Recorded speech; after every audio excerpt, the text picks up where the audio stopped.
小明心嘅花盆。小明心近排好困惑，每次喺佛堂聽到要守戒，都覺得好似被無形嘅繩綁住。師父，係咪避開晒所有誘惑，離開花花世界，先可以清靜開悟啊？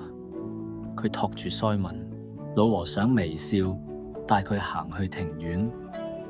師父拎出兩盆同樣鮮嫩嘅小菊花，一盆放喺陽光充沛嘅窗邊，另一盆連同花盆放入陰涼嘅雜物房。老和尚問：明心，你估邊盆會開得燦爛？小明心答：梗係窗邊嗰盆啦，有陽光空氣啊嘛。7日後，明心發現窗邊小菊開出金黃花朵，而黑房嗰盆雖然有花盆保護，卻變得枯黃瘦弱。師父輕撫花葉，睇到嗎？同樣係花盆，放喺黑暗入邊，就算有保護，都開唔出花。